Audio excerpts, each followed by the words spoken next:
soal ini dulu. Silakan. Sebenarnya kan mekanisme terhadap surat suara yang tidak digunakan itu kan SOP-nya sudah jelas tata caranya ya. Tapi sampai kemudian kejadian di rendam air yang divideokan viral kemana-mana itu ceritanya gimana kok bisa sampai seperti itu?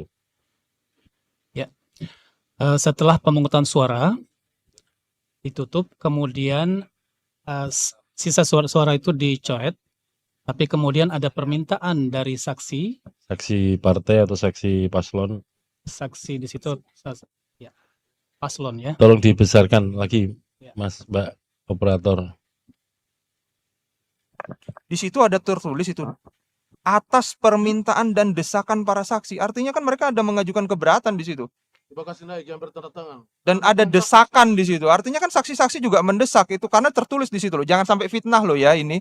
Karena di situ tertulis ada saksi dari PDI Perjuangan atas nama Sunamin.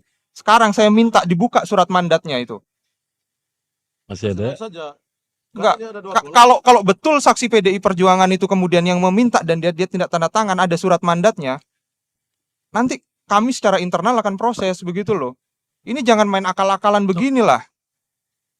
Catatannya bagaimana teman-teman Panwas ketika menghadapi situasi ini? Silakan.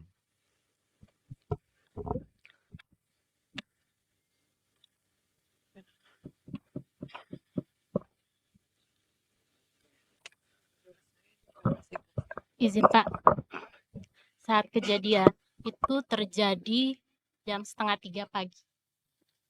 Teman-teman KPPSLN, pengawas, dan saksi itu sudah bekerja lebih dari 15 jam. Nah, kondisinya di TPS 1 dan 2 itu ada kelebihan surat suara. Bukan kelebihan, Mbak. Surat-surat tidak digunakan. Ya. Tidak Beda. digunakan, ya maaf. Surat suara yang tidak digunakan. Nah, desakan saksi, memang kita sudah memberitahukan secara aturan yang tidak digunakan surat suaranya harus disilang. Kita sudah ucapkan. Namun saksi mendesak ingin dimusnahkan dengan dasar kepercayaan, gitu, supaya kita yakin kalau surat suara itu tidak digunakan lagi. Akhirnya desakan saksi jam 2:30 pagi, jam 3 pagi dengan kondisi kita semua lelah, yang membuat itu terjadi. Nah, kalau di video-video itu kan yang mencelup atau merendam surat suara di dalam satu tempat seperti box itu ya, ada airnya, semuanya kan perempuan ya dalam video itu. Itu siapa yang merendam itu? Anggota KPPS kah atau pemilih kah atau siapa? Itu adalah shelter Pak, shelter KJRI Jabar. Shelter itu apa? Baik, mungkin ada dua momen kejadian. Yang mungkin pertama, apa nyatanya? Oh, nyatanya, baik. Ada dua momen. Yang pertama adalah perendaman atau pembasahan sisa surat suara. Kemudian yang pagi hari itu sebagian ibu-ibu yang diminta dari shelter KJRI, shelternya penampungan. Mereka yang kemudian membersihkan surat suara yang sudah direndam tersebut. Oh, jadi peristiwa perendamannya pas dini hari. Dini hari. Jadi ibu-ibu ini bukan merendam ya? Bukan. Mau mengambil itu? Membersihkan. Oh, membersihkan. Nah, pertanyaannya begini. Setelah itu direndam, yang punya, sekali lagi ya, yang punya kewenangan untuk menyatakan surat suara ini tidak digunakan lalu disilang, itu kan KPPS mestinya ya. Nah, pertanyaannya, peristiwa merendam yang dini hari itu yang merendam siapa?